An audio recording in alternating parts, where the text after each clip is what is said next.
आए के निधि कम दाम में तूने खाली चालो करो आए के निधि कम दाम में तूने खाली चालो करो पाजा दे बोची अनुरो भी कम को तू के देना आए ताकत नहीं पाजा दे बोची अनुरो भी कम को तू के देना आए ताकत नहीं जना बताओ ए आए के निधि कम दाम में तूने खाली चालो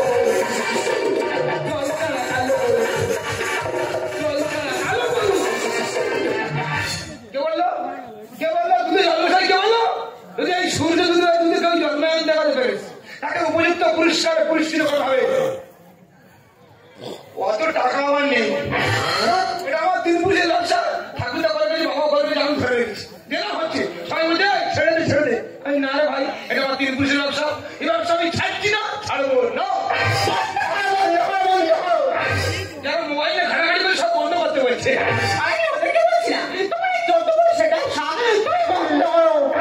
বেশি হচ্ছে তিন পুরুষের ব্যবসায় 11 পুরুষ বেশি হচ্ছে আমি উন্নতি করিনি আমি উন্নতি করিনি এই 2-3 টাকা নিয়ে ঘরে দুটো টিউবলাইট খারাপ ছিল সেদিন টিভি চলছে আমার দেনা আছে তোমার দেনা নেই আমার নাই দেনা 90,000 টাকা দেনা 9,000 টাকা শোধ করে দিচ্ছি দেনাটা কে তো দিদি আছে আমি কি বলেছি তোমার ব্যবসা করতে হবে না তুমি বাড়িতে বসে থাকো আমি ব্যবসা করে দেখে দেবো এই সংসারটা চলে কিনা কি ব্যবসা করবে আমি তুমি ব্যবসা করবে কি ব্যবসা আমার ব্যবসা কি আমার ব্যবসা হলো টাল খাওয়া ব্যবসা সারা অনেক ব্যবসার নাম শুনেছি টাল খাওয়া ব্যবসার নাম আমি জীবনে শুনিনি আচ্ছা বলছি ফের বলে যাবে একদম বলে যাবে না তুমি তো পুরুষ হয়ে থাকো বুঝে নেবে টাল খাওয়া ব্যবসা আচ্ছা বলছি ব্যবসাটা করবে কোথায় কেন তোমার পাশে আমি বসবো তোমার পাশে আর আমার মালপত্র থাকবে অন্য জায়গায় মানে আমি বাজারে যেখানে দুধ নিয়ে বসি তুমি আমার পাশে বসবি তোমার মালপত্র থাকবে অন্য জায়গা শালা কি ব্যবসা বলবি আচ্ছা ঠিক আছে ওই কথা থাক আচ্ছা দেখি কার দোকানে কটা খদ্দের আসে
সব ঠিক আছে বোঝ যুগের মালিকগুলি এক জায়গা খোঁজ দিচ্ছে না ঠিক আছে আচ্ছা বলছি দুধ লাগবে কত কত আমার 2 পা ও আচ্ছা 2 পা দুধ ও বৌদি বলছি তোমার কেউ করে গেছে তোমার 2 মিনিট কথা বলো 2 মিনিট করতে একটা গল্প আছে না দোকানদার বেচা খরিদার লক্ষ্মী বেশি কথা বলে খদ্দের ধরছি দাদা আমার শাশুড়ি মা দাদা মানুষটা খুব ভালো মানুষ ছিল জানো দাদা মানুষটার শরীরে এক বিন্দু রোগ ছিল না মানুষটা বারান্দায় মোটা খুঁটিয়ে হেলান দিয়ে বসছিল বসে থাকতে কি করে মানুষটা মারা গেল অনেক মৃত্যু দেখি যাই হঠাৎ করে মৃত্যু আমি জীবনে দেখিনি তাই আগামীকাল বসে তো সেই জন্য দুধের জন্য তোমার কাছে এসছি দাদা ও আচ্ছা 10,000 টাকা দুধ লাগবে আচ্ছা ও বলছি তোমার আসতে হবে না ঠিক বাড়িতে দুধ পৌঁছে দেবে। হ্যাঁ গো ডাক্তার, তোমার দুধে জল মেশানো নেই তো? এই উল্টো কথা বলো, কিন্তু দুধ সব খাওয়া বলেছি। তোমার দশা দুধ দশা কমে যাবে। ঠিক আছে, আমি চলে যাচ্ছি। দুধ দিয়ে আসতে দেরি হলে আমার নাম পদ্ম, আমার শাশুড়ি মার সাথে তোমার করবো জ্যান্ত ছাড়ত। না না, মরণ দেখে খুব ভয় লাগে। আমি বলছি আমার তো খদ্দের আসছে, তোমার খদ্দেরা কোথায়? আরে বাবা, তোমার তখন খুঁজে লাগবে, আর আমার খুঁজে বেলা 10টার পরে ঢুকবে। বাড়িতে বলো টাল খাওয়া ব্যবসা, যেখানে আছে বলে 10টার পরে খদ্দের আসবে। কি ব্যবসা আরম্ভ করে বল দেবে? ঠিক আছে, 10টা বাজে আছে, দেখি ওর খদ্দেরটা কখন আসে। দিদি তো আছে মনসা পুজো, তা গোটা পাড়া খুঁজেছি, কোথাও দুধ পাইনি। শেষে রতনের মা বলে তুই বাজারে চলে যা, সেখানে যা দুধ পেয়ে যাবে। তাই বাজারে এসে দুধ কিনতে দেখি দুধ ওরা কোথায় বসে। মাসি, আমাদের মনে মাসি না তুমি যখন পিছন ফিরেছিলে তখন মনে হচ্ছিল মাসি। এই সামন ঘুরে দাও, দেখি না হরি দাঁড়িয়েছি। দেখো দাদা, আমার অত কথা বলার সময় নেই। ঝট করে দুধ দাও, আমার গ্যাস পুজো দিতে হবে। কত কত কত? কত আর নেবো? পুজোর জন্য অল্প করেই নেবো। বেশি করে নাও না, পূজার পরে সবাই মিলে একসাথে বসে দুধ ভাত খাবে। আর ও আজকে পুজোর দিন, আমাদের উপোস, খেতে নেই, সব করে দাও। ও উপোস, হ্যাঁ, বিরাট ব্যবসা তো। এটা 15 লিটারের ট্যাঙ্কি, আমি ভর্তি করে বাজারে আছি, আর সন্ধ্যাবেলা গিয়ে খুলে দেখি না প্রায় 13 লিটারের মতো থাকে। দাও সব করে দাও। ঢুকি বেড়ে নিয়ে দুধ সব চলবে, নাকে মুখে লাগবে। দেখছো আওয়াজ, দেখেছো ফান্সি আওয়াজ। এমনই যে জল মেশানো আছে, কালো গরুর খাঁটি দুধ। আমার বাবু কত সম্ভব। এই মেয়েটা খুব ভালো মেয়ে, মনে কোনো সন্দেহ নেই। না না, এ শিবরের শাশুড়ি হাতে প্রথম খাবে। কেন? ভালো মেয়ে তো, ওই জন্য বলছিলাম। আমি বলছি আমার খদ্দের লাইন দিয়ে ঢুকছে, তোমার খদ্দেরটা কই? ও টুম্পাবদি, হ্যাঁ বলো। রাম হবে? আরে রাম কি, রাম লক্ষণ সীতা ভরত সব হবে। আসিয়া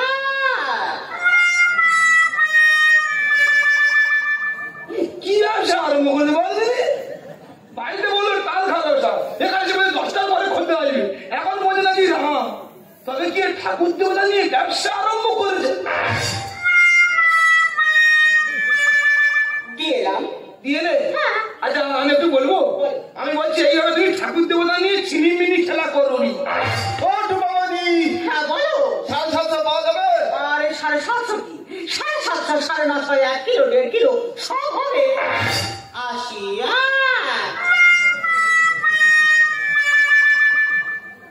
সারা আমি এবার ঠিক বুঝে পেরেছি, আমাদের বউ মদ ব্যবসা আরম্ভ করছে। ও সর্বনাশ, স্বামী দুধ খাই আর বউ নাকি মদ খাই।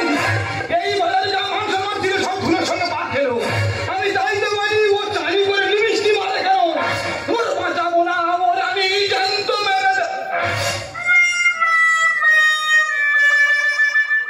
দিয়ে এলাম। দিয়ে নে।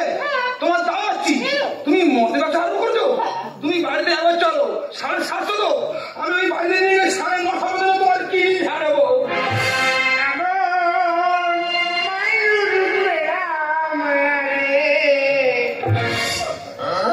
গোলায় হচ্ছে অবস্থা করলো না, আমার পালন করলো না। খাবো না করছিল, জোর করে খাইয়ে দিল। আমি মনে হচ্ছে পাপে লিপ্ত হয়ে যাচ্ছি না। আর একটু হলে ভালো হতো, কিন্তু কোথায় পায়ে বানাতো।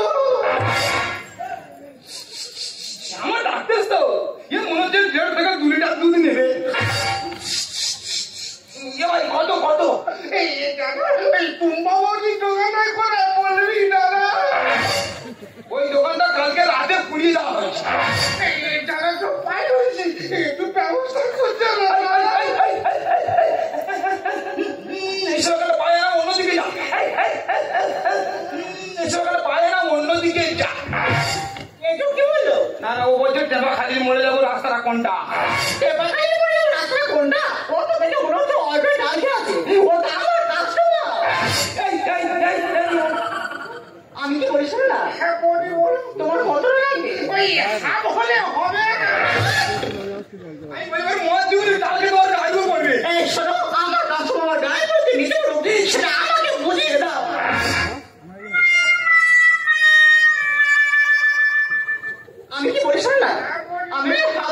পছন্দ করি না। আমি তো গোটা দিকে পছন্দ করি। সেটা বড় কথা নয়, সেটা বড় কথা নয়। তুমি গোটা পটল দেবে, আমি গোটা 200 টাকা নোট দেবো। আমি তখন থেকে বলছি ওই বন্ধু দাদু বলে ভাই আমি জানি তোর মা মরে কি বাবা মরেছে, তুই এই গোলা যদি অবস্থা মদ খেয়ে ঘুরে বেড়াচ্ছিস, এটা কি খাবো কি? দুধ খাবি না, দুধের জল মদে ফল, মদ হলো আঙুর ফল।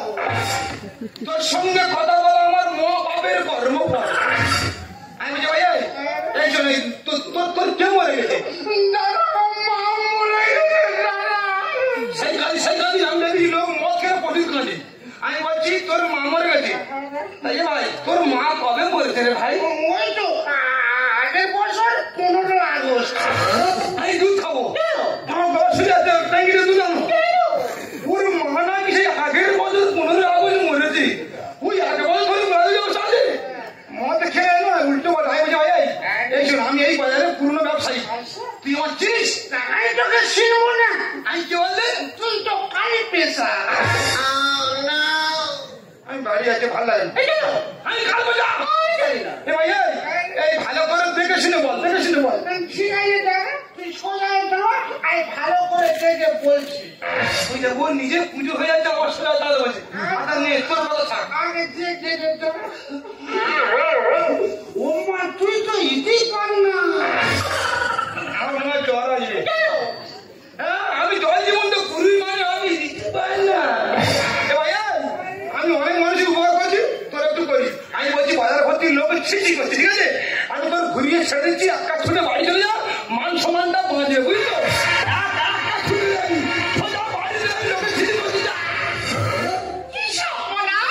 তোমার জন্য আমি মাংসের ভাত বেড়া বিড়ালের মতন বসে আছি, আর তুমি বাজারে এসে মদ খেয়ে কীর্তি করতো তো। এই তুমি আমাকে খুঁজিয়ে আসিয়াছ পদ্ম? আলো আমার পদ্ম। সাদা কি মিল মাইকেল ছন্দ, যদি রবীন্দ্রনাথ ঠাকুর বেঁচে থাকতেন জ্যান্ত পড়াতো। আমাকে ছেড়ে দিলি তো? আমি সেদিন তো বাড়িতে বাড়ি আমাকে ছেড়ে দিলি? আমি ছেড়া মারিনি ভাই। আমি তো 2 সপ্তাহ নেবো।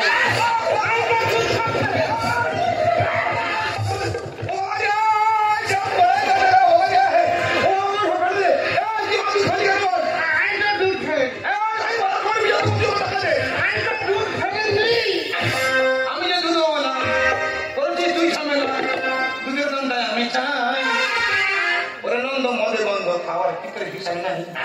খাসা খাসা আমাকে নন্দ বললি কেন? কি বলবো? আগে নন্দ লাগলো। আমি যে দুধ হবো না বলছি তুই সামনে আমি যে দুধ হবো না বলছি তুই সামনে দুধের দন্ডায় ওরে নন্দ মদে বন্ধ খাওয়ার ভিতরে হিসাব নাই। ওরে নন্দ মদে বন্ধ। দাদা, মানে গায়ে খেতে চাইনি। অসাই বলছে তুই মদ খা, খেলে তোর মা দুঃখ ভুলে যাবে। এই সর্বনা কার নাম করে দেবো অজয়, যে মদকে যেখানে সেখানে পড়ে থাকে লোকের শুধু পর্যন্ত ফেলে না। মোটামুটি হয় আমার পুলিশ গাড়ি ফাঁসি শুনে মাতাল কিন্তু ঠিক পালায়, মাতাল কিন্তু ঠিক পালায়। পুলিশ হচ্ছে দাদা। পুলিশ আছে না, আমি পুলিশের কথা উচ্চারণ করে দিচ্ছি। দেখলে এই হলো মদ খোর, যদি কোনো মদ খোর চলে যায়, যদি পুলিশ গাড়ি ফাঁসি আবার খানে পেয়েছে চলবে না তো। 3 থেকে 4 মিনিটের মধ্যে ছুটে বাড়ি পৌঁছে যাবে। এই অবস্থা করতে এখন ওর খাওয়া উচিত মাথা ফাতে খাওয়া ঘি, মাথা ফাতে খাওয়া ঘি। এই শোনো, আমার কাছাড়া মাথা মাঝে ঘি কেন মনে হবে সেটা ব্যক্তিগত ব্যাপার। তোমার তো জ্ঞান কেমন আছে? ওর ভাই আর ওকালতি করেনি, ওই আবার ধার করে বমি করবে। মোটামুটি হয় আমার পুলিশ গাড়ি ফাঁসি শুনে মাথা কিন্তু ঠিক পালায়, মাথা কিন্তু ঠিক পালায়। এখন ওর খাওয়া উচিত মাথা ফাতে খাওয়া ঘি, মাথা ফাতে খাওয়া ঘি। সুন্দর করে বলি, সুন্দর করে বলি, মদ খাই শ্বশুর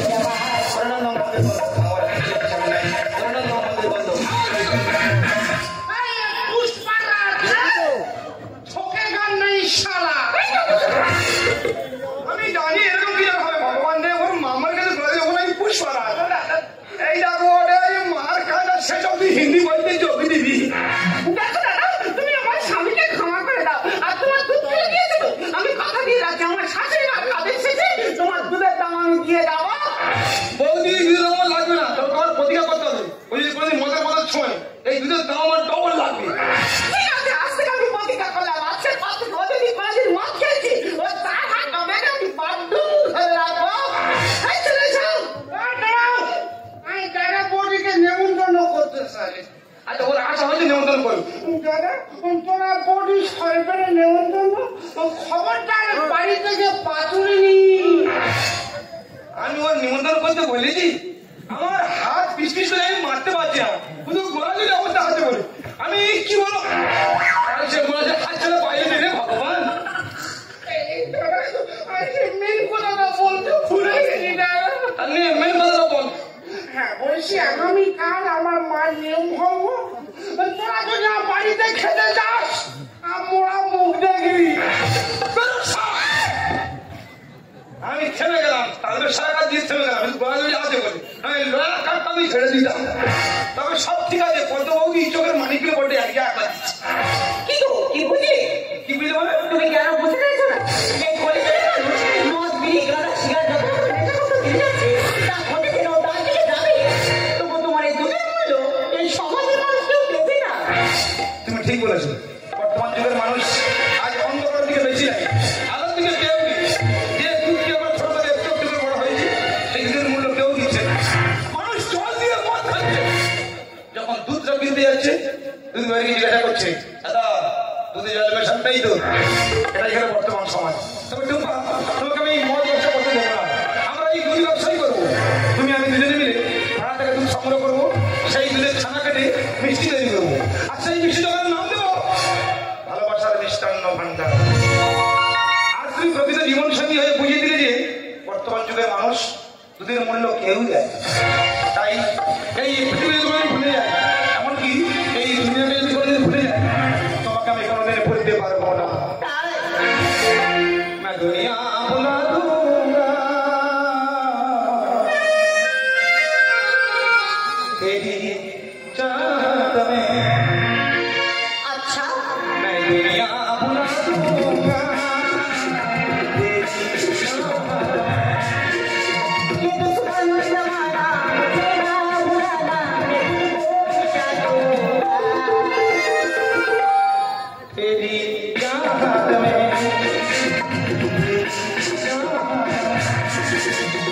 दुनिया भुला दूंगा तेरी चाहत में।